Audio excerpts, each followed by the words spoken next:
Good morning. This is the Focus on Parliament show on Civic Space TV, brought to you by the Center for Constitutional Governance. I am Kwagala, your host. In Parliament, the Right Honourable Speaker, Annette Among, continues to defy calls to have her resign her position over allegations of corruption and abuse of office. This citing the steadfast political support of the President. Now, related to this development is the one where the country woke up to the news of a surprise reshuffle in the cabinet. We've seen new tax come in and some members of the old guard get failed off. On this program, we interrogate what this means for the country, especially in the run-up to the 2026 general elections. Viewers, you are most welcome to the program. I now have the pleasure and honor to introduce my guests to you. Starting from my immediate left is Professor Ogenga Latigo, a former legislator and a former leader of the opposition in Parliament. Professor, you're most welcome. Say hello to the viewers. Thank you very much. I like the other name, Kwagala. And good morning, viewers of Civil Space TV. It's always my pleasure to be on your program. Thank you, Professor, for joining us. Next to Professor is the ever-glamorous Winfred Mugambwa. Winfred Mugambwa is the Executive Director for Rights for Her, a civil society organization focused on women empowerment. Winfred, you're most welcome. Say hello to the viewers. Good morning, viewers. I'm happy to be here. Thank you so much, Civic Space, for always inviting us and having us on this space. I'm happy to be with everyone here, sharing space with everyone here. Thank you so much. Thank you, Winnie, for joining us. And of course, the gentleman, Mr. Timothy Chemonges, he's been quite lost, but previously he's been a regular on the platform. Mr. Timothy Chemonges is the Associate Director for the Parliament Watch Uganda and the Center for Policy Analyst. Timothy, you're most welcome to the program. Thank you, Isaac. Good morning to our viewers, and I'm glad to be here. Greetings from Parliament Watch and the Center for Policy Analysis. We are glad to weigh into this conversation, but also more importantly, shape the discourse of our country towards the direction we want. Thank you. Thank you, Timothy, for joining us. Professor, let me start with you. That's why you put me next to you. It's an interesting coincidence, but I realized that since the program is focused on Parliament, your experience would be of better use to the benefit of all of us and also to shape the conversation. But let me start with the last component of the discussion, which is the reshuffle in the cabinet.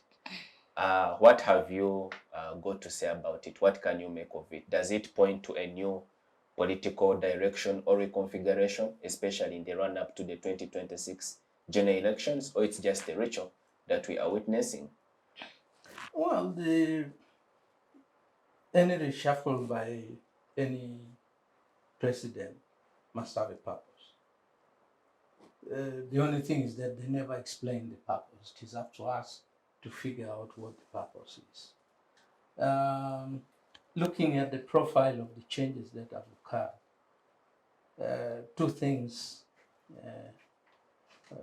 stand out very, very strongly. First of all, the continued absorption of senior military officers in the cabinet when they have not retired, which makes things difficult because the military in Uganda are obligated by the Constitution to be subordinate to civilian authority. When they serve as ministers and at the same time they are military officers, what does that mean? Secondly, the interesting thing is how the president has brought in the issue of his son, General Muhoozi, who has been very open about succession and about being in power. that he moved him to head the military, that he brought two of his very close supporters or advocates, Lillian Aber and the gentleman Balam. Balam.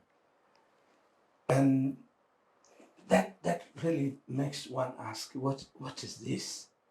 Is it a diffusion of the ambitions of the son, or the incorporation? It's a subtle strategy to promote. Incorporation for a closer watch, or a strategy to promote?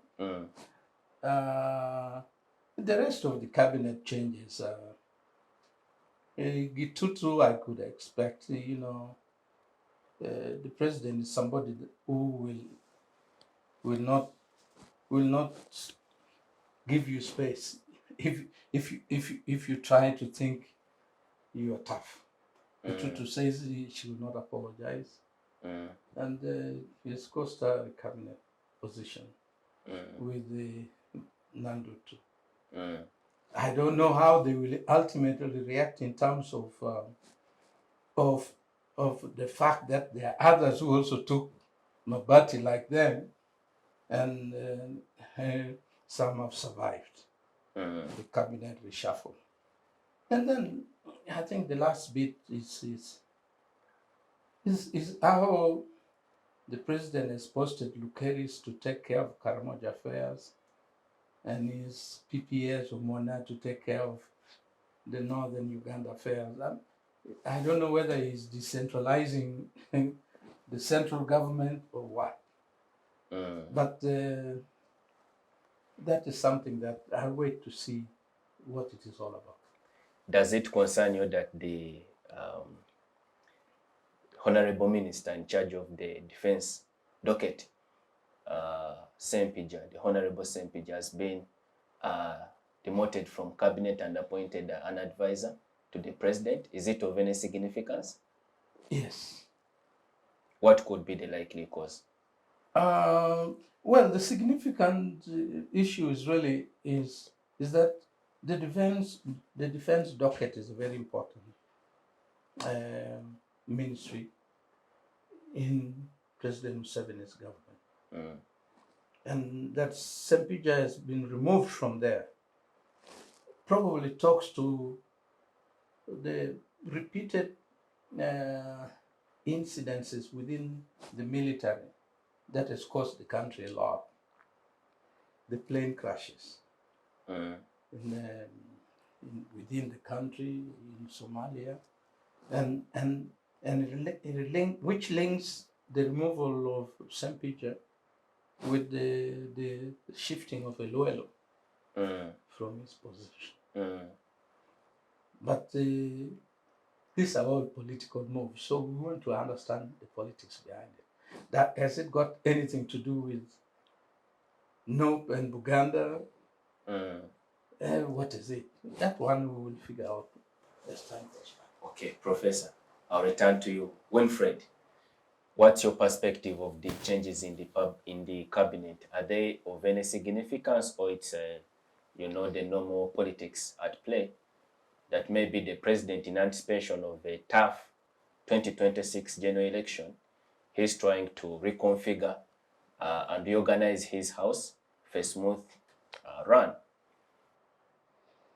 I'll just add on what Honorable said, and I would say when I woke up to that, I was like, amidst everything going on in the country, amidst all other things, corruption, human rights insecurities, the president wakes up, given that he's very, very silent about everything. We've been waiting for that change of cabinet for some time now. But now, in this time where there's a lot of heat, he wakes up to give us a cabinet with only 5 dropped. And to me, I'll start from the one of Karamoja who were dropped. To me, it looks like these people, because there's been a lot of corruption within the government. And always, I've seen somehow, mostly the person at the top of the project, there is a way maybe they try to handle, and beans are not split out so much than now the Karamoja issue. And to me, I felt like this is why the president is chasing away these people.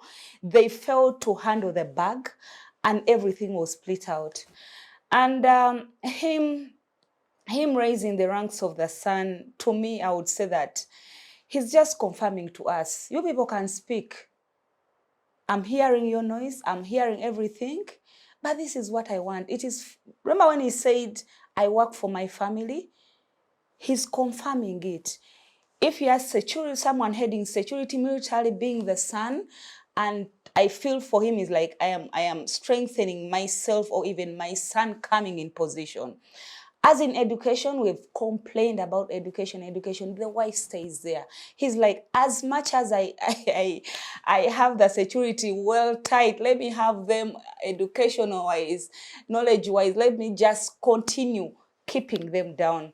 So it's just a normal thing. He's just working on his interests. I feel because of the changes I saw, the cabinet, is just normal. It's a ritual. It is a ritual. I have to change the cabinet. Let me change the cabinet. Let me try and trace and let me put in some numbers that people read. At least there are some changes, but it's just a ritual. It's just fulfilling. And he's doing it for his own interest and his group, to me. Yes. Timothy, from analytical standpoint, do these changes mean anything of significance? Because Professor here has correctly asserted that we are witnessing an entrenchment of the integration of serving military officers into civilian positions of responsibility in cabinet, in total violation of the Constitution, but also, so to say, to see new faces emerge in cabinet, especially those that are closely associated with the first son's ambition to succeed the father, which he is also not shy about. What should we expect going forward? So I think first to emphasize, the president has done the reshuffle for now some time, ever since he started being at the head of state in this country. And so that speaks to the fact that he has also developed the art of maneuvering, but also managing many of these things. Two, most of these reshuffles, I think, especially for the second half of the term, it has, for me, a lot of political, but also the forthcoming elections. So three things really interested me in this reshuffle. The inclusion of this pressure group, the PLU, into government, for which my reading really is it's a move and a direction by the president to diffuse or to puncture this specific pressure group. Now, having, say, the first son as the chief of defense, you have Balaam, who has been a sort of mobilizer, but also an engine in that direction. And then you have Abe still on that direction. With them holding, and these are core members of this pressure group. It only means that with the assumption of these new roles, their ability, their flexibility, and their thinking, even in terms of approaching these whole things, changes automatically. Abe, Balaam will not be directly and heavily invested as they were previously, because then they would move around, and they had all this flexibility. And now you have a whole assumption of the responsibility that curtails that. And I think the president, in my reading, that was one of his thinking, to diffuse that pressure group, probably preserve it for subsequent times, but also maybe to totally put it out of the road. The other that interested me especially, and now specifically, this is a Parliament Watch program, was the reappointment of Persis Namuganja. In the first a couple of months back, you saw Parliament and largely the members coming very strongly, passing the motion of impeachment, of censure, really, of the state minister, and the hope, and it was overwhelmingly supported.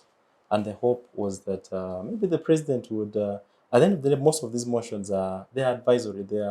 It's a suggestion to the head of state that we are dissatisfied with his member, and we think that he should not proceed serving the country.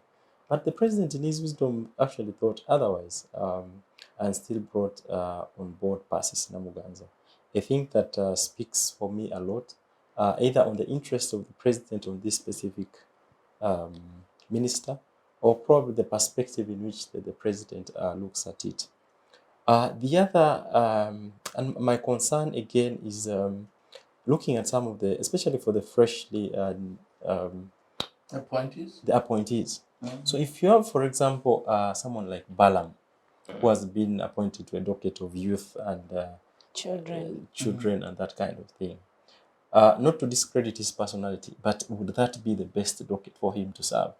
I think he comes from a business perspective, and he's good and he's an entrepreneur, and he has done well in that direction. And so my thinking maybe would be that even if you're to still insist in appointing him, please take him to to a directorate, to an entity that can leverage of his potential, maybe to Ministry of Trade. You have the National Youth MP for Youth Nyamutoro, who is taken to energy, trying to assess maybe the background, the expertise in light of the same direction. It's for me, it's a misplacement of energy. He should be taken to youth and serve because he has worked with the young people and probably understand that kind of. So probably he should be the person. So trying to understand how the president places these ministers is something that is still very confusing. But at the end of the day, he holds the vision of the country, and all these are supporting colleagues towards that direction. The other concern that I have is for General Ali, Moses Ali. I don't have a lot of information about his state, but the recent images and some of the information that has been going around is that he's not doing really well. Yet the president has still gone ahead to reappoint him in the same position. I think whereas the interest of the president, maybe there could be specific interest, but I think looking at the bigger picture of the country, at the end of the day, while the president has the discretion and the mandate to appoint these people, as citizens, we also have a say in most of these things, really. Because at the end of the day, health and general well-being of individuals, those that are serving us, are of key interest. And we must be able to demand that even as execute your mandate, please let's have people who are well experienced, but also they are in position to serve. But broadly speaking, in terms of the reappointments, I think that the current system and the environment in which most of these ministers operate, it makes it extremely hard for them to make any substantial impact because, first of all, the systems do not work. You have a high question in terms of execution of this mandate. So there's a bigger problem at the country level where we have to emphasize the operationalization of most of these systems. And you can have a very, very good minister in the right docket. But if the system is spoiled, if the system and the environment does not allow for that minister to execute that mandate, it's of no use. Professor, returning from the brief commentary on the cabinet reshuffle, I want us to revisit the core subject of the conversation, which is the response of the speaker in respect of the allegations levied against her regarding the alleged corruption, the abuse of office, and misuse of public resources. So just the other week, she came out, I think, at a rally first with her constituents to say that she still maintains the steadfast political support of the president, and nothing else should matter. She reinforced, those assertions again by saying that there are people in government who are hell-bent on undermining her politically and therefore destroying her. What is your observation of this situation as a former legislator? Well, You know, if you take it to my position as a former legislator, it becomes a very difficult thing, because the times when I was a senior person in parliament as leader of opposition, such a thing would never have happened. It's an aberration to you? Absolutely, it never happened. I mean, if you were to define the emoluments of members of parliament, of staff, and of the leadership in parliament, it would go through a formal budgetary process. The matter would come to the Parliamentary Commission that puts together the administrative element of the budget for parliament. And once we have agreed, in spite of the fact that I was leader of opposition, the speaker would not go to defend the budget of parliament. And from the speaker within parliament, I would be the most senior person, because the government ministers are part of the executive. So I would actually every year appear on behalf of the Parliamentary Commission to present our budget proposals to the budget committee and to defend it. Now, that, you know, while we talk about the 500 million for Honorable Mpuga and the 400 for the other two commissioners each, there have been real problems in Parliament. That to an extent that each year we go to Parliament for our annual general meeting of the Parliamentary Pensions Scheme, and you find people who would come to me, for example, and say, Latigo, things are really bad here. I don't know how you can help. Serving members of parliament? Serving members of parliament, staff. They will tell you how things were done arbitrarily, how appointments are made arbitrarily by the speaker, how funds for committees are transferred to the office of the speaker, but through a directive. And so when you hear her respond to the issues that were revealed in the way she did, it is the kind of immunity that people don't believe they have the full backing of the president would have. Somebody else will not do that. Mugambwa told them off. She believed she had the full backing of the president, and her reappointment is proof. So when you see those elements, it's not that. What is the strength of the speaker as an individual? Nothing. But that she exudes that impunity tells you that she must have the backing of nobody else but the president. I was even told, I don't know if it has happened, that the president was going to launch a medical center or something. And I'll wait to see if the president goes. Then I can rest my concern about the matter, because then I know that it is just talking about it would even be an exercise in futility. Because let me ask, people saw the speaker's house. What is that she has done in this country that made her get that kind of money? What? Which big business does she run? If she doesn't run any business, what is the source of her money? Unfortunately, in Uganda, we don't ask those questions. Yes, we just like to cry. I feel bad, because the parliament I served in was very different. But I also feel relieved that I did not come back to Parliament, because I think I would have just walked away. Instead In of protest? no, I would not want to soil my dignity by being part of a parliament where the leadership does the things that they have been exposed, and they arrogantly talk about it. She even refuses a debate.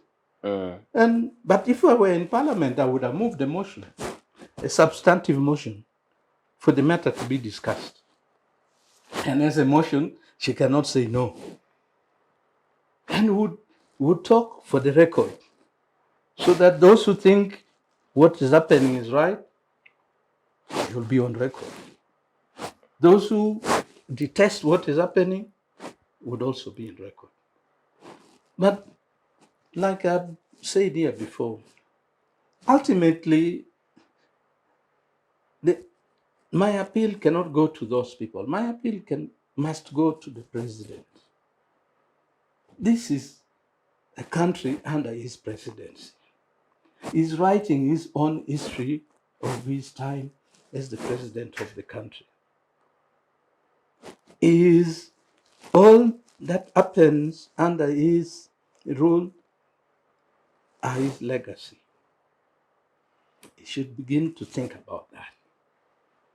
And lastly, the president must know that we are human beings, we are all mortal, and regardless of how powerful we have been in life, a time will come when your time ends, and what follows will all be attributed to you. If chaos follows, they say it was him who messed us up. If progress follows, they'll say the president did very well to skillfully move the country from himself to the next set of leaders. And that is the only thing I want to talk about. Professor, just briefly, as a follow-up question, there are views from the public that perhaps the loophole in the law, there is a loophole which makes it impossible to have a framework and mechanism where Parliament is accountable to the public through maybe another institution. So this explains and motivates the attitude and arrogance of the speaker towards the cause to have her accountable. What can you say about that from your experience as a legislator and a former leader of opposition? Is it a weakness of the law, or it's a weakness for the people? It's not a weakness of the law, because you see, the leadership is about your own personal stature. That you exercise the responsibility given to you under an office must first of all be defined by who you are, what your background and aspirations are, before you come to the law. Why would you push the law simply because there's a loophole? Somebody who sees an open window will say, there's an open window here, but because thieves will use it, let us barricade it. Or remind people to always be on the watch on that loophole. So the claim that Parliament ought to have another watchdog is something that now has arisen as a reality. In the UK, Parliament used to award themselves their own emoluments. A similar thing, abuse of office occurred, where the House of Lords, they were giving themselves a lot of money. And there was protest, and then a law was enacted where an independent body would look at the budget of Parliament and the benefits. Here it is more, this is not about the benefits.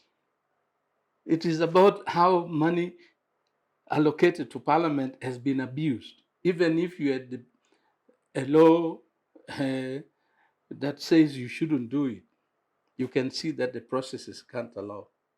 So even if you have that independent institution there, if they do it here, what will happen?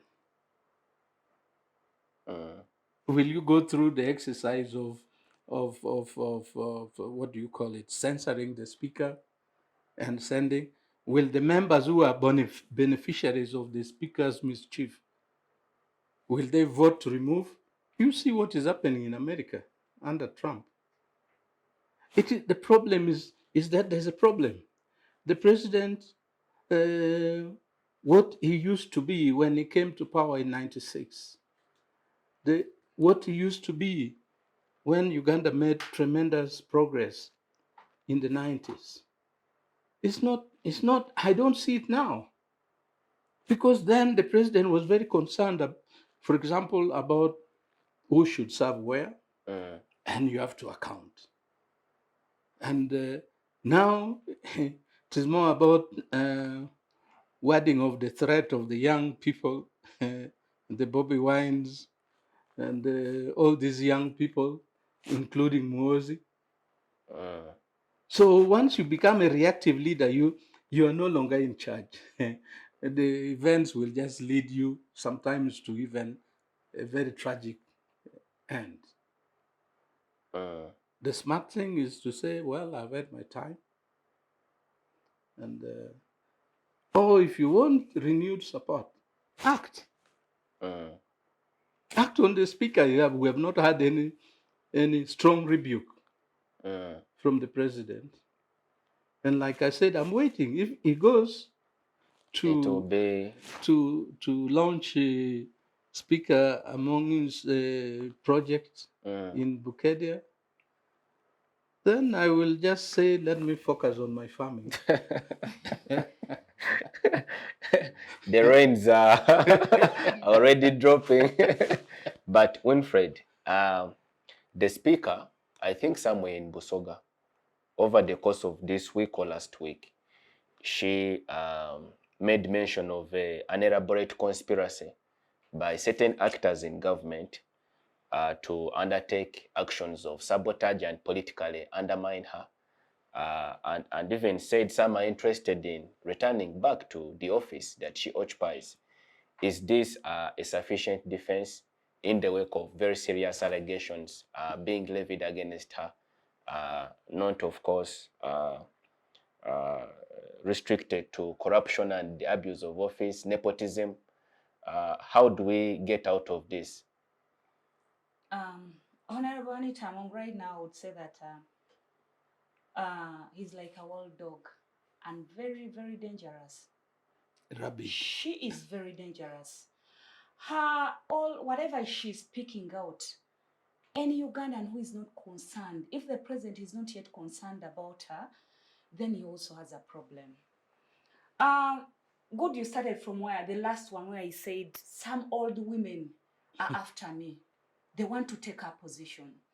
I feel she's choosing, instead of having a constructive discussion about everything that is going on, because the discussion is around corruption, it's around misuse of taxpayers' money, and then first she decides to take it personal and also consider her political interest. To me, she's more concerned her personal issues and political interest.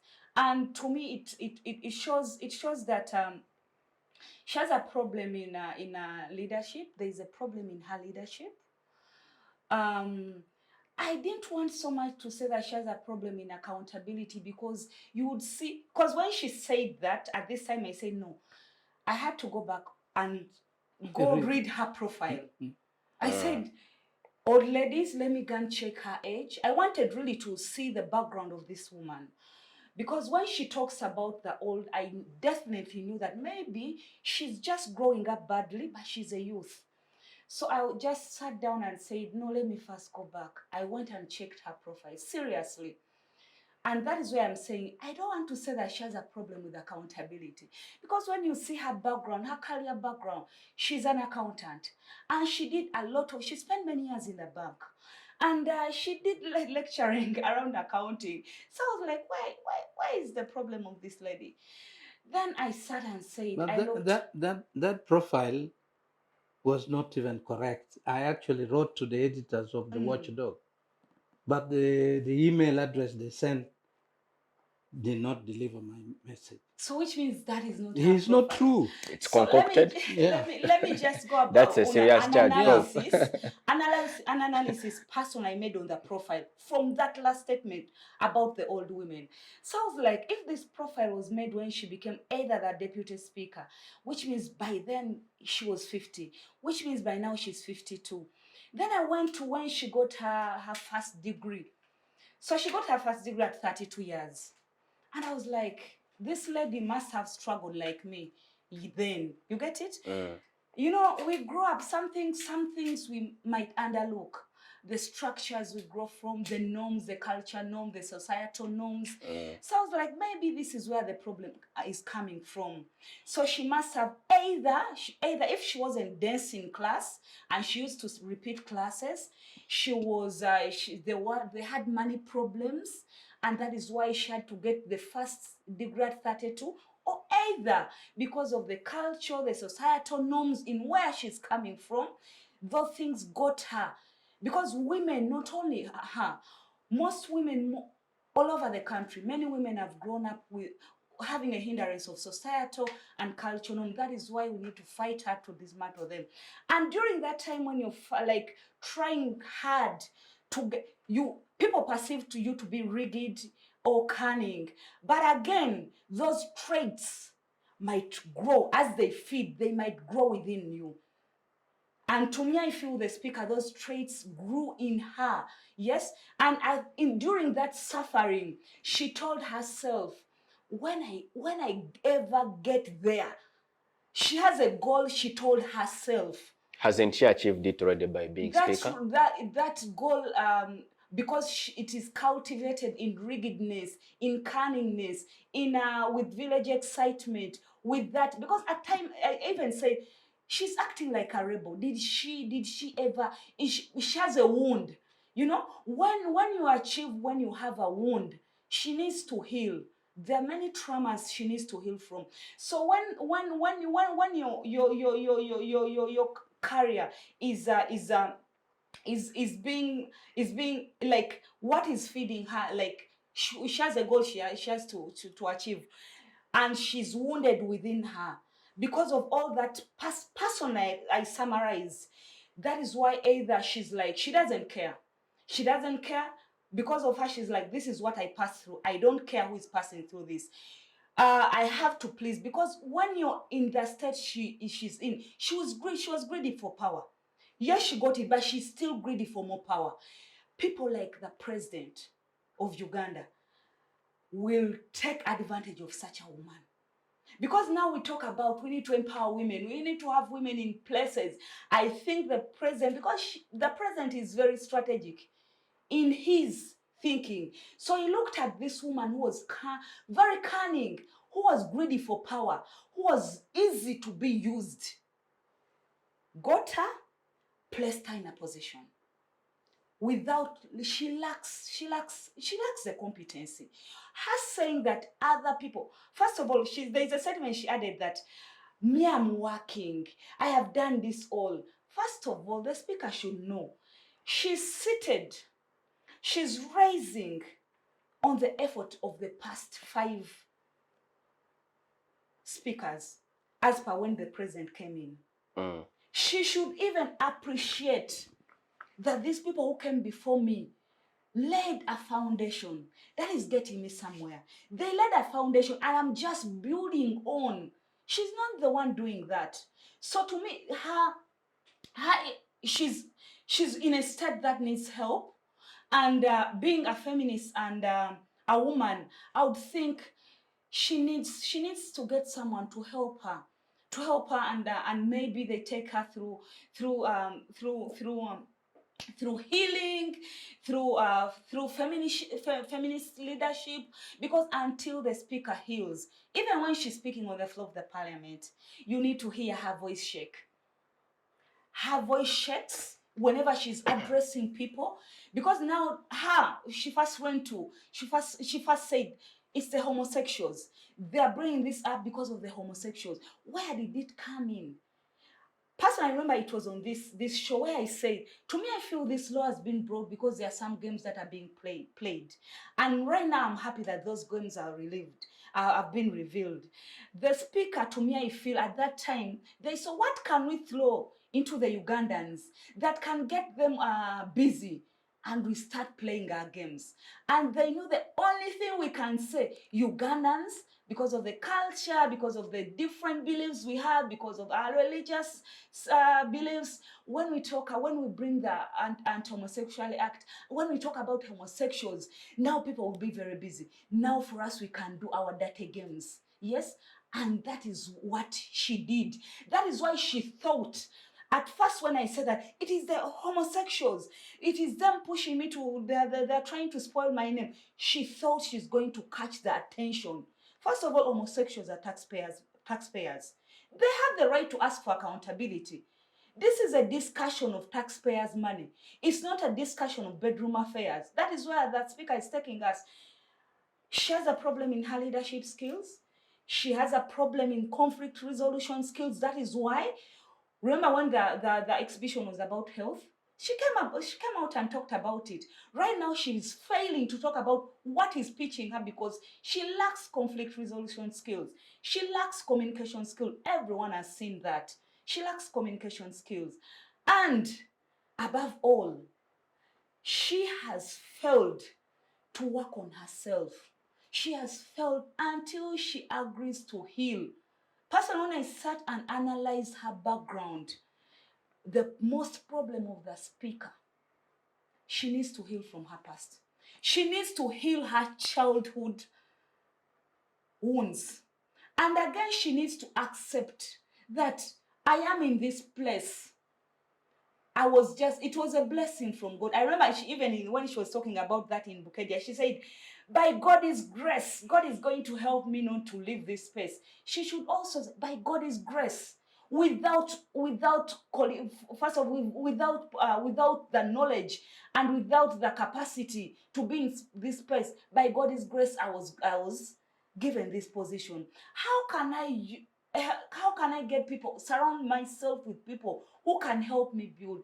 Until she has feminist lenses and sees that the president is using her, and also what she's doing to achieve whatever she told her young self that if I ever get to those positions, I'll make sure that I do this to the people who hurt me. I'll make sure that I'll do this to people who oppose me. I'll make sure that I do this until she makes peace with her own self. She's dangerous to the country. Right now, that woman needs help. Like how she said homosexuals need to be taken in rehab, the speaker of Uganda needs to also to be taken in rehab. Otherwise, the country is getting nowhere. And it's just not going to, we are not going to be stagnant, but we already in a dish. That's an interesting assessment, Winfred. Focus on Parliament now takes a short break. When we return from the break, more on the discussion regarding the Speaker's response to allegations of corruption and abuse of office. See you after the break. Digital rights are those human rights and legal rights that allow individuals to access, use, create and publish digital media or to access and use computers, other electronic devices and telecommunication networks. Digital rights include a right to freedom of expression, information and communication through technology, a right to privacy and data protection, a right to credit for personal works, a right to universal and equal digital access, a right to identity, a right to anonymity, a right to be forgotten, and a right for protection of minors, among others. The state's digital rights are frequently violated through various unfair actions, for example, blockage of websites and social networks, theft of credentials, unauthorized use of people's data for personal gain, privacy intrusion, online censorship, arrests and intimidation of online users, internet blockages, and the proliferation of laws and regulations that undermine the potential of technology to drive social, economic, and political development worldwide. It is hence every citizen's responsibility to respect rights of other digital users and to speak out or report to the responsible parties when one's rights are violated. Welcome back. This is the Focus on Parliament show on Civic Space TV. Timothy, in this segment I am starting with you. I want us to interrogate the attitude of the speaker in the prism of the general leadership in the country. What is quite clear is that there is lethargy in leadership at Parliament, but also secondly, the lack of prudence in accountability and the financial discipline, which is also generally reflective of the other, institutions in the country. So going forward, when you make an assessment of the speaker's response to these concerns by the public, what impression does it paint for the other sectors of government? So I think, in principle, accountability in Uganda is very elusive.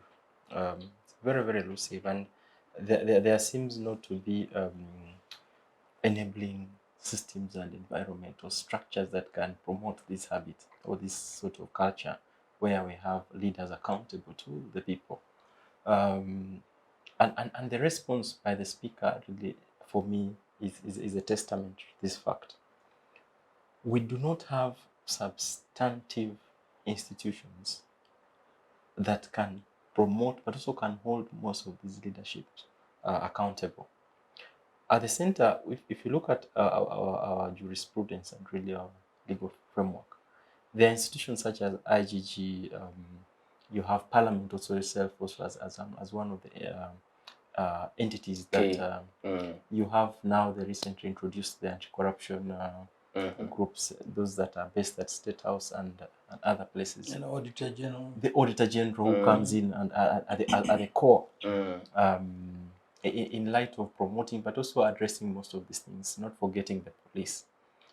But to the extent that these institutions cannot independently and in a very professional manner address the question of corruption, address the question of abuse of office, but also more importantly, offering leadership to the country.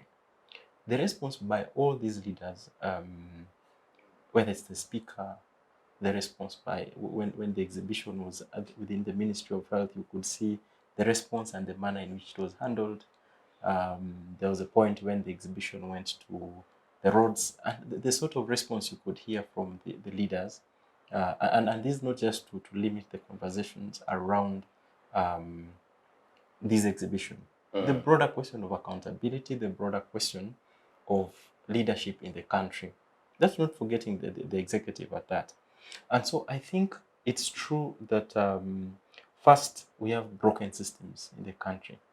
The systems do not work. I actually saw the other day IGG in the media saying that they had arrested some individuals in one of the districts.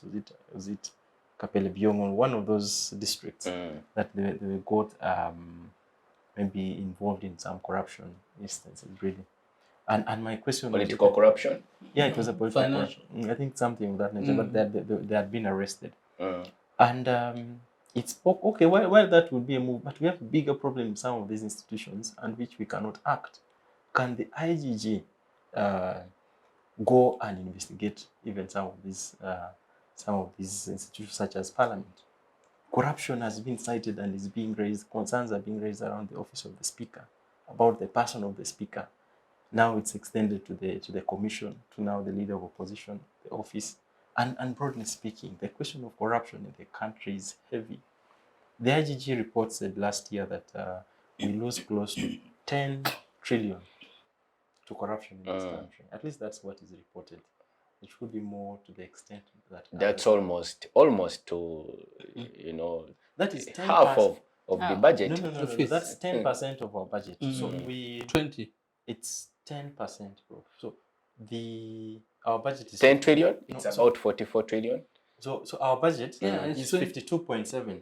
That is okay. 20%. So if you have nearly 20%, yes. Nearly 20%. Yes. Sorry for that. So 20% of the budget is lost to corruption.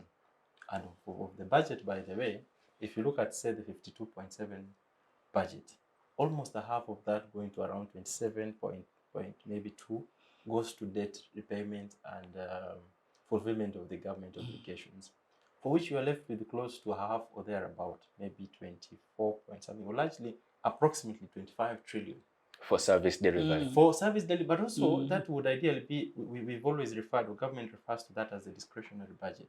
But it is not, because you have you have obligations such as salaries, you have wages, you have pensions, you have gratuity, and many of these other Actually, recurrent. and the Recurrent expenditure, and then capital. You virtually end up with nothing. Yeah, there's very small for capital development. Yeah. I was actually at the time when I was doing analysis around the budget, this current budget, the local government, the money that went towards local government was around 5.2 trillion of the total budget. And of that, close to 4.2 trillion was going to salaries and payments, with leaving a very small budget towards any sort of development. So that explains to the state of where we are at as a country. I'm sorry to deviate the conversation to the budget, really. But I think the question is the question of accountability, where you have resources not clearly accounted for. There is impunity at its highest, where the citizens are demanding for accountability, and there's no one to respond. But Timothy, how do we turn this tide, given that we have a number of those institutions, some of which have been heavily duplicated, and yet we still fail to achieve the real goal or purpose for which they have been formed, and the problem persists, gets more compounded by the day, to the extent that now Parliament, as one of the core institutions that should actually promote accountability, is now itself a suspect of corruption. Yeah, so actually, we've recently been in a discussion around rationalization and reducing most of these agencies within government. And the conversation has been on, and there is move towards reducing, which also has a counter argument in terms of reducing many of these institutions. But I can tell you, for the envision of democracy and rule of law, it envisages that at a specific point in time, people are totally different. You will have the mad ones coming to take up leadership. You will have the daft ones taking up the leadership. And you'll have, because the society is composed of different people, brought up in different environment, brought up in different contexts. And many times how we view things is totally different. And so if you hand leadership on the wrong hands, the country or the institution is likely to go down. And so that leaves us to the safe bet of rule of law. If you have clear structures, if you have clear systems within the country that can hold and can demand for this accountability, that's the only tool you can trust. But to the extent that the institutions, the country is personalized, it's run on the whims, the desires and wishes of the individuals, we find ourselves in a very dangerous place. But also, more importantly, just to underscore this, not to water down the conversations around Parliament. What's happening in the Parliament is a symptom, and it's a sort of manifestation of what's happening in the country. The country, Parliament has or manages or is allocated a budget of close to 900, an average of, let's say, 1 trillion. That's around 9.5 around there. We have close to 51 of the remaining money that still has to be looked into, the conversations around its accountability and the broader question of accountability. But of course, I know that at this point in time, our focus is largely on the nature of the nature of leadership that we have, the systems to demand and protect most of it. And I'm actually very glad that it's progressively we now see citizens demanding, actively involved in many of these processes. I was telling my colleagues earlier that I am very, very excited that for the first time, of course we've been doing this, that the Auditor General's report is making sense today, that people can understand that there are queries here, there are questions here in this ministry. Of course, and there's still a lot of mess, by the way, and I've talked to colleagues who work at the Auditor General. They face a lot of pressure in most of the institutions while conducting their audit. And despite that pressure, you can see where we are at. If they were to conduct strictly on what they're supposed to do, it would actually be worse. But also more importantly, now since this is a parliament show, the Auditor General again finds himself in a very peculiar space where he is considered part of Parliament, yet is expected to undertake some sort of scrutiny on these institutions, which brings the question of conflict of interest really. And I think, broadly speaking, we need to find a way of promoting and demanding for accountability, where you have the systems, you have the law working, and in an advanced setting, we wouldn't be having this conversation. Many of these leaders would have actually stepped down to allow for most of this conversation to proceed. Professor, I want us now to pick interest in the office of the leader of the opposition. Of course, referencing the 500 million service award that was allocated to the immediate outgoing leader of opposition, the Right Honorable Matthias Mpunga. We've seen the new occupant of the office, the Right Honorable Joel Senyonyi, denounce his immediate predecessor for having involved himself in corrupt practices. But recently, you know, we were astonished to also learn that he's been a beneficiary of supposed proceeds of corruption, in a sense that I think he requisitioned for funds to undertake a tour outside the country, and then it is emerging that he was paid over and beyond what he was supposed to spend for the particular time he was away. So he called a press conference, I think yesterday, and committed to return the extra funds back to the national coffers.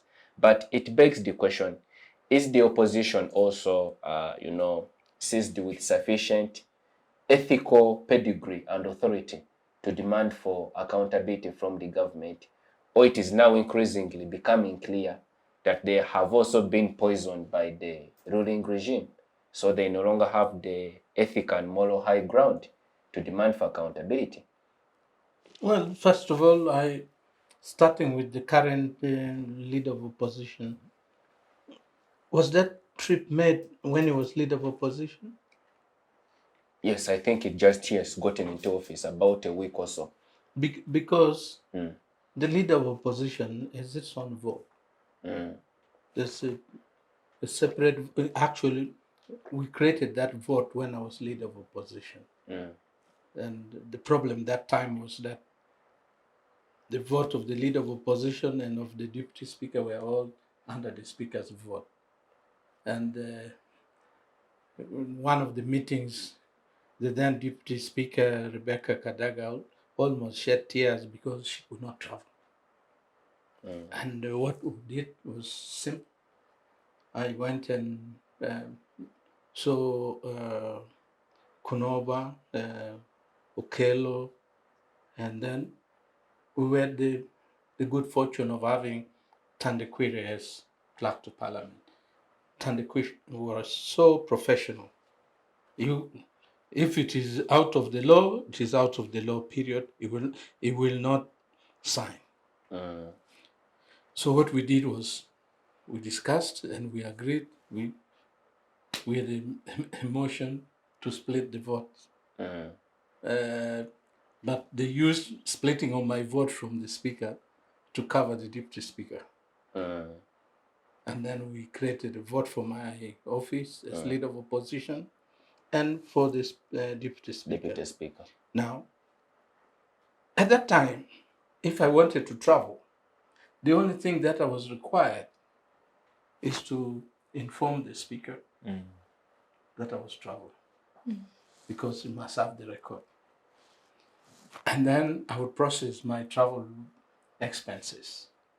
And From your own pocket? Yes.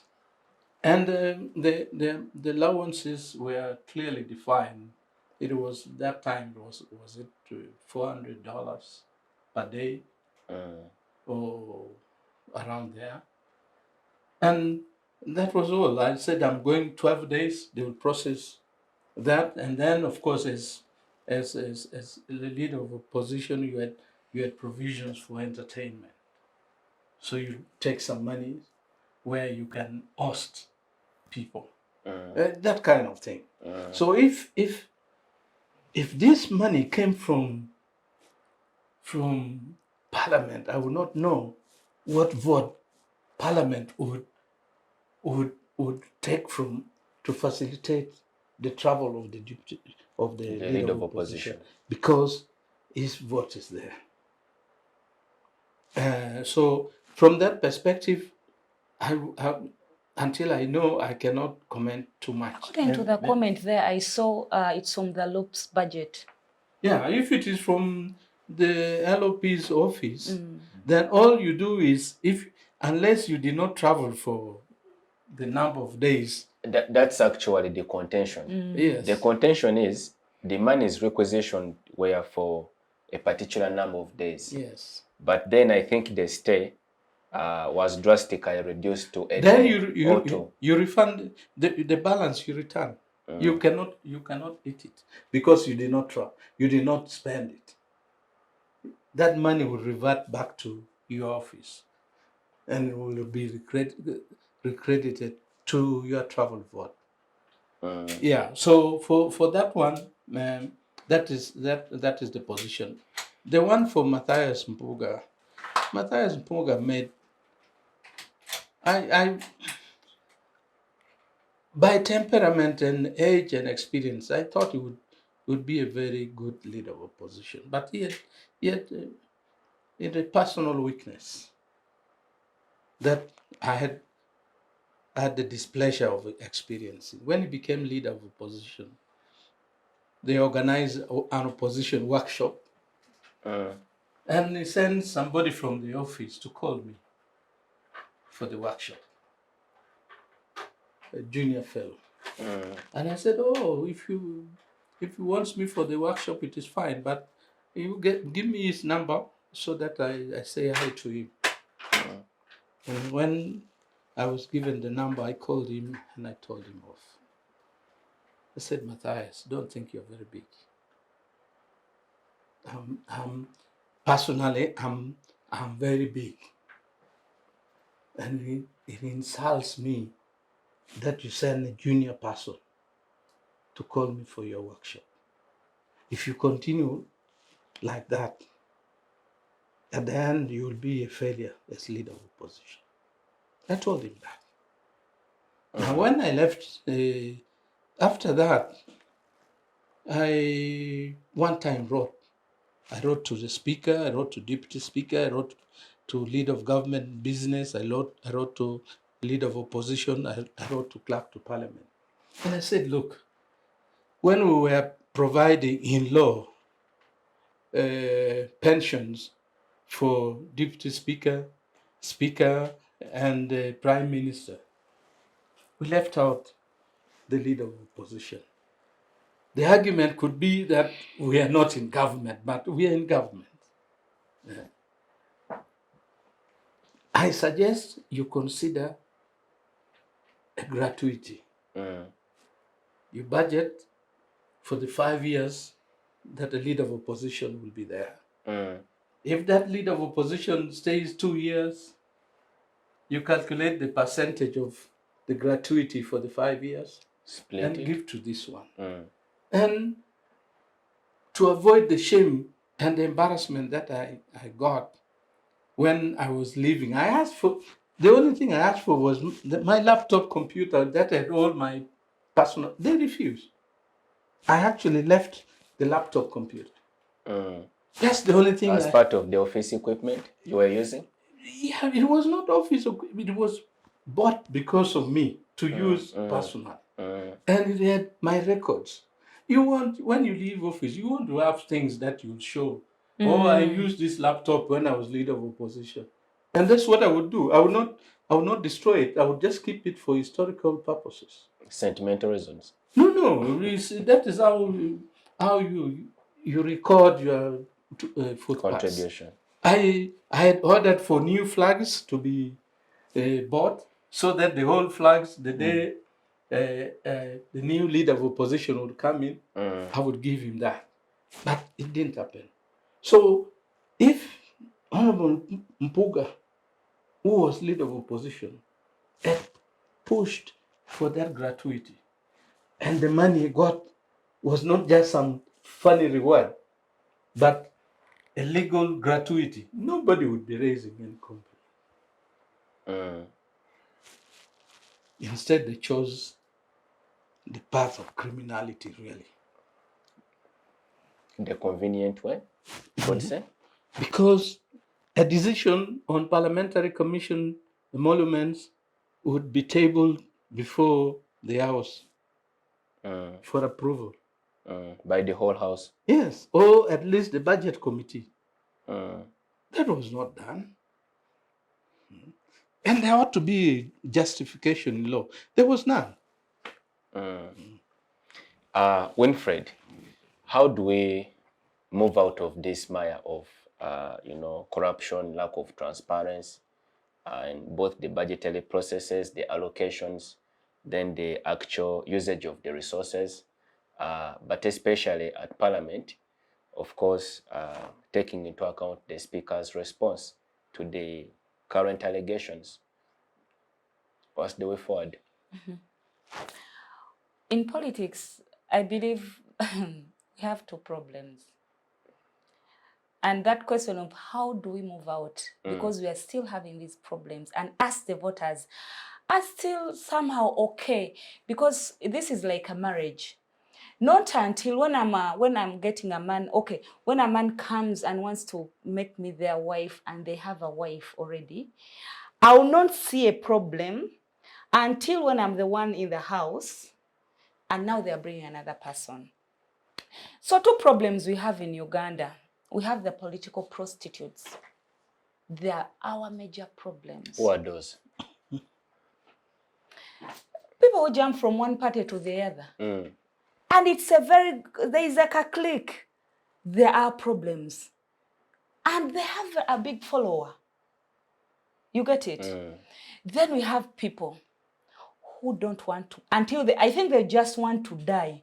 That is when they've signed a contract in their head until death does us apart. Who don't want to leave the position they're in.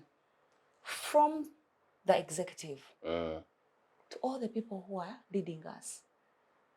All all state actors who don't want to leave positions. We have state actors who are also political prostitutes. They were in other, like either FDC, DPC. So every electoral cycle, they are changing goalposts. Yes, those are our problems. And for us, remember those people are mostly, first of all, right now we are in a vicious cycle of corruption. Most people have eaten. They have been caught into, they're already in the trap. Their hands are in the trap of corruption. Someone has touched some dirty money.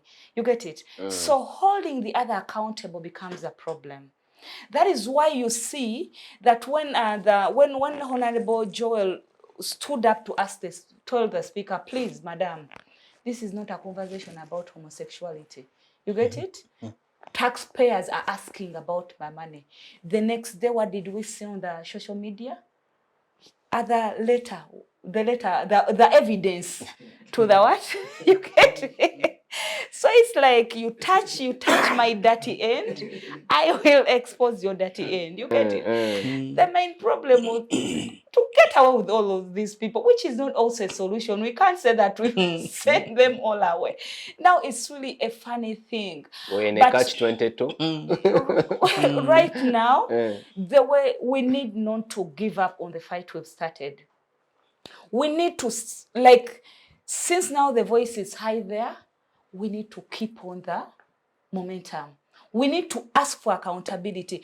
If it needs to have a peaceful demonstration, like we go and ask we ask for now, the speaker, we are talking about the speaker, the deputy is quiet. I think for him is like, kumbe, the good thing I have this arrogant woman who will say things that will piss off people and they'll target her. So for him is hiding there. But right now, those two people would have been put on forced leave. Unfortunately, there's no provision for forced to leave for the speaker. In the law. There's and the no- deputy. there's no It is pro- not there. But citizen, I believe, can we demand? You can only censure and remove them from office. So That's true. it is a difficult alternative, and As they do I investigation, think that's the practical implication why of I'm what asking, she's I'm asking, asserting. that is the problem now we have. We do right now. We our hands are tied because everything. You know, these land fellas will tell you the law, everything they've learned because they've stayed long in office. That they have now mastered the art of playing our mind and stealing through the law. That is what those people are doing. The other time they were telling us the money that was given in Mpuga, the speaker is, Honorable Mpuga speaker is, and has the authority. They were telling us thing about the law. So the people in parliament now, most of them, I'm not saying all of them, but remember when most of the higher percentage votes, those ones who are not doing it, they should forgive us. But right now, because they are also quiet, they are also now being part of the boat. They have mastered the art of stealing through the law, and they will tell us because the law says this. For them, they are busy eating. We need to get rid of the political prostitutes. We need to get rid of people who have overstayed long in power. You get it? How are we going to remove the dictator when even us, we are having our opposition members stay in power forever and ever? How are we going to remove the dictator? We also need to stay firm on our position, accountability and transparency. We need to hold accountable all persons who are in those positions and they are using badly the taxpayers' money. Why I gave you the example of the marriage. It is not easy. We have been questioning the speaker, and I will Even still as you question her conclude, Winfred. as I conclude. Now, until right now, yes, Senyonyi returned the money, and it's very good. We applaud him. But now there is a gap. He's saying he communicated, they've given me a lot of money in February. Can we really see that communication? Or was it pressure? Pressure that, okay, they've linked the payment of the money on my account, and now everything is on social media, so I have to return the money. That's still question. How are we going to hold the other person on the other side accountable when we can't hold our own accountable? So if Senyonyi really has that evidence of asking the account department to remove the money from, let him produce. But if not that, we must hold each one accountable the same way we are holding the other accountable. Otherwise, if we are choosing who are the good children and the bad children as citizens, we are failing.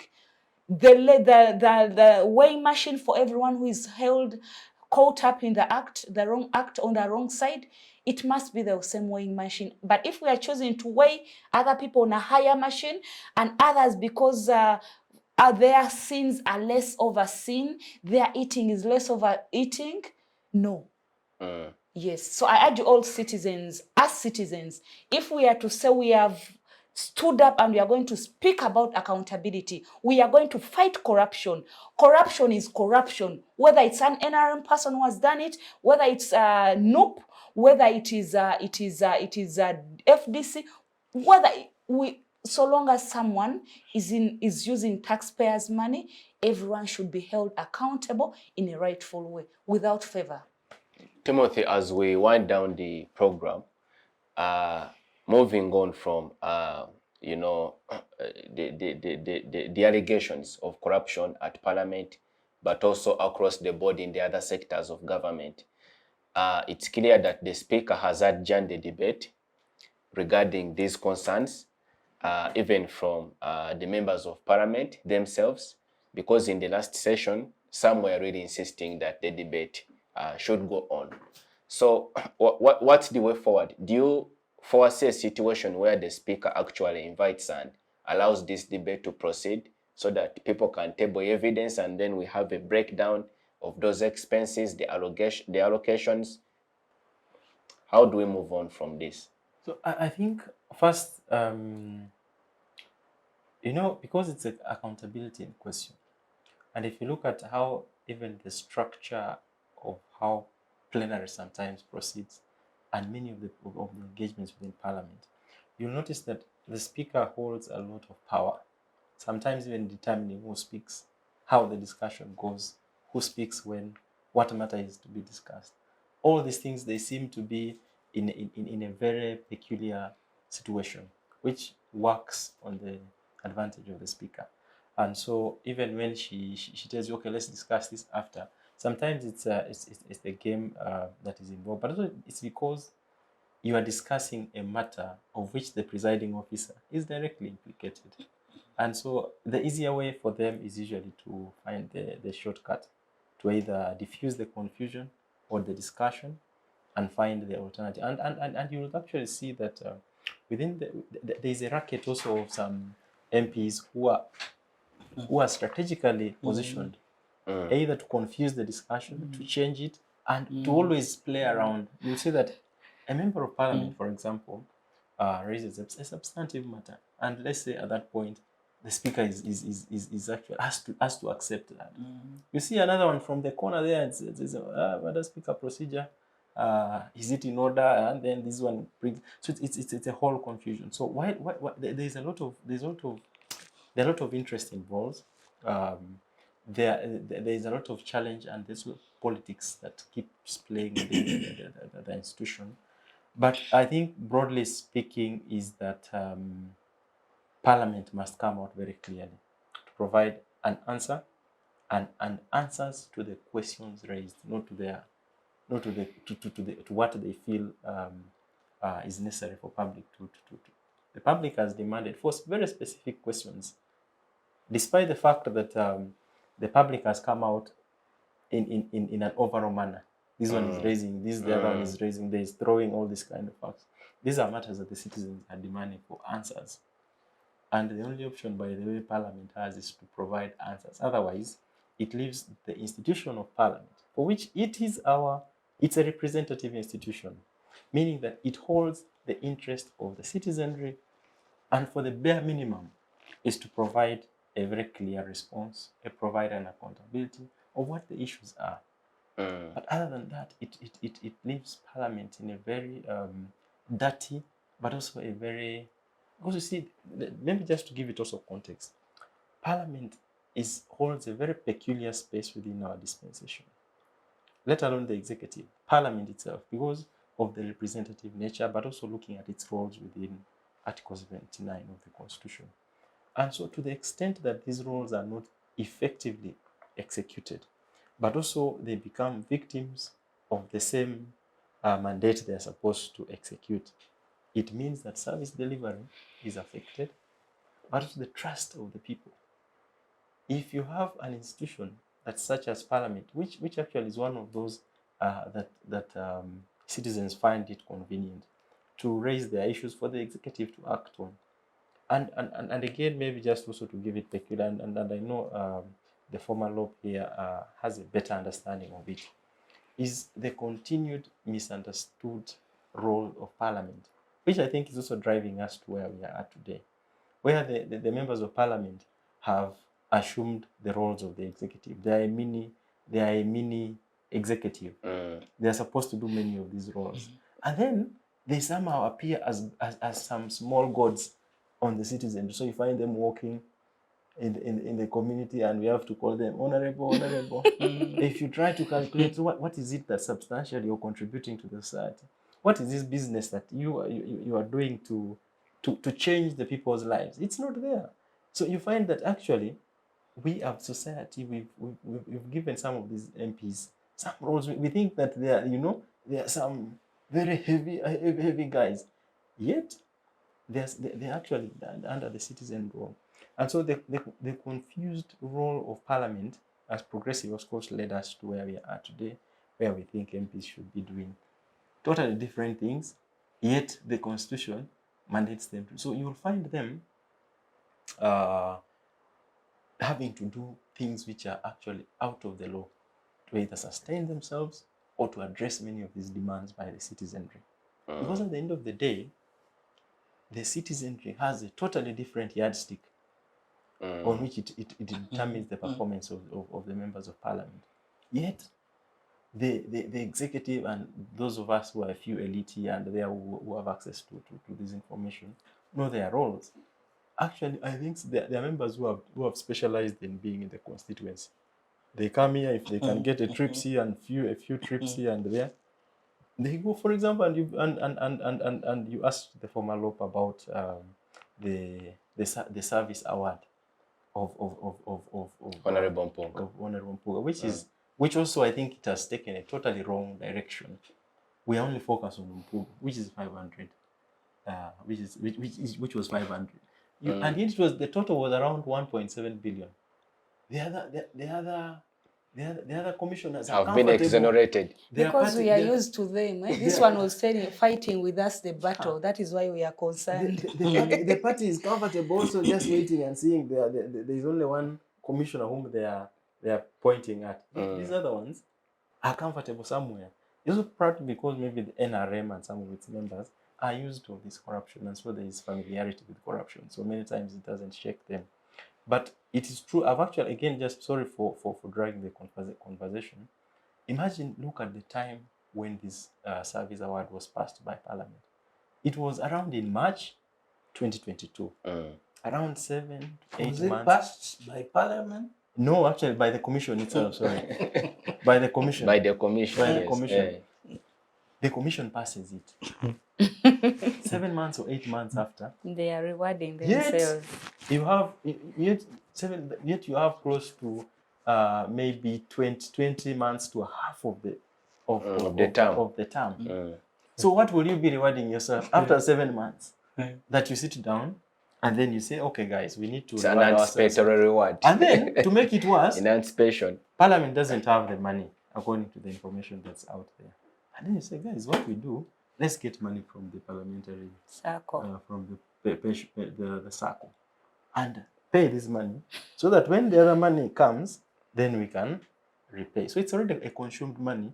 You service yourself a reward 8 months, and you will receive that money. So it speaks to also the nation, and I absolutely agree with the former LOP here that that was a bit below the belt for the LOP, and it should have not only a bit below the belt, because Parliament cannot borrow. The law is very clear. It can appropriate. It will hold accountability, oversight, and it will legislate. It cannot borrow. It cannot have a corporate social responsibility because it's not provided for anywhere in the law. So it's just, you don't run a parliament like your village entity. Then you don't deserve to be there. And unfortunately, you see the category of people who occupy the position of leaders of parliament, and you kind of feel some regret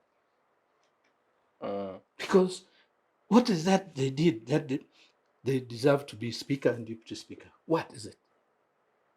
If we look at their legislative records, how many bills did they lead? If you look at their work in committees, how much work did they do? But they are very good at maneuvering. And in this country, if you are good at maneuvering, you can achieve anything. My own, since we are later... Professor, I'm going to ask you to deliver your closing remarks in the program. Yes. I was, because as you were ending, I thought we were ending, so that yeah. Yes. Yes. Your closing remarks to the viewers. You see, but many times people look at the money, but life is relative. Even if the vegetable that your mother cooks is the best cooked vegetables, if you smell fish in your neighbor's home, you still have a discontent. If you look at our country with all the potential, the endowment that God gave us, and the resources that we generate. You look at our country, for heaven's sake. Then go to Rwanda and look at Kigali and Rwanda. And go to Tanzania, look at Dar es Salaam and Tanzania. And go to Kenya and look at Nairobi and Kisumu or Mombasa and Kenya. And you go to Ethiopia and look at the transformation that has taken place there.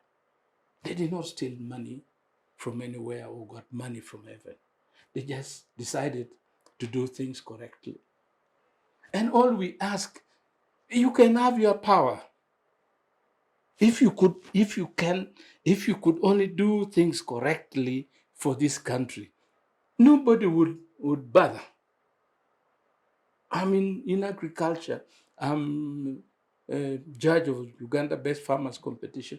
You go to rural areas and you see poverty, and you want to cry.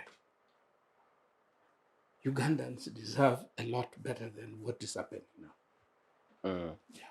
Thank you, Professor, for your views. Winfred, your closing remarks on the program. Oh well, my closing remarks. I'll mix the executive, the president of Uganda, plus the ministers, perhaps the member of parliament. I just want to ask them to reflect within them. At what percentage, if it was ranked 10, 1 to 10, how much do you feel for the citizens of Uganda? How much do you feel for your country? And how much, and how do you feel about the corruption that is going on? When within them they reflect, intentional reflection, if the president of Uganda will intentionally sit and reflect within him whether he has any feeling for this country and the citizen, then he will make the best decision. Same goes to the member of parliament. And to I will not say my sister, my fellow woman, the speaker. I request you to find help within the feminist movement. Otherwise, even that little you've done, nothing will be seen after you're gone. Then for the citizens, let us not lose hope in our country, because it's our country and it's us to make it better. It is us to make it better. So let us keep on pushing for the accountability, and let us not, 2026 is soon here. Let us stop selling ourselves, because those people go there and start cheating us because they give us the kilograms of sugar. Let us just not elect people because we know mwana wa gundi. Let's sit down and also reflect and see that the remaining period, who are we sending back to the parliament? Let us also keep our representatives in check. Let us not be deceived because of the differences we have, the parties. Let us break that attachment, because when you get attached to a color, it means you're not going to see any wrong someone is doing. Let us detach, as long as we are still in our different parties, but let us detach and hold our representative accountable, hold our leaders accountable. Let's be the change we want to see in our country. Thank you. Thank you, Winfred, for your views. Timothy, your closing remarks on the program. Thank you, Isaac, and thank you to the viewers for the time and for the opportunity. Where I come from, we say that if you've not met the devil, it's most likely that you're moving in the same direction. As a country, we've met the devil, in this case being corruption, bad leadership, and the impunity in the systems. I think it gets back to the citizen. I think for me, where I stand, there's very little from the current leadership, or whatever level, that can salvage the country. We can only get worse. And the indicators are very clear on the table. The kind of things being done, the kind of accountability they're providing for the citizenry, but also more importantly, how they're treating the citizenry. Even by mere fact of just providing what accountability. I think that it gets back for me to the citizenry, to actively be involved in the governance of this country, meaning both holding the leadership accountable, understanding what is happening, but also more importantly, doing whatever within their disposal that can promote good governance in this country, and more importantly, the question of democracy. And maybe just to conclude, of course, I work for a Parliament Watch program. A part of our role really is to also emphasize and educate the public on what the roles of these members of Parliament look like. One being representation, supposed to represent the views of the citizenry. 2, legislate, make laws for the good or the interest of the country. 3, the question of budgeting, being able to appropriate, identify where this money can come from, and allocating it in different entities, but also demanding for accountability, value for money, and understanding where these resources should go. And lastly is on the role of oversight, being able to follow and ensure that while we disburse these resources, we must be able to, they must serve the purpose for which they have been disbursed. Thank you so much. Thank you, Timothy, even for that civic education to the viewers of the program and by extension, the larger citizenry of the country. Let me once again appreciate you, Timothy, Winfred, and Professor Latigo for your able participation on this program and on matters respecting our national governance question. To our viewers, we thank you once again for keeping us company from the start up to the conclusion of this program. This is the Focus on Parliament show on Civic Space TV. Engage us on our various social media platforms. We are on X, we are on Facebook. You can subscribe to our YouTube channel. And many thanks to the production unit for keeping us live on air. We'll see you next time. Be blessed.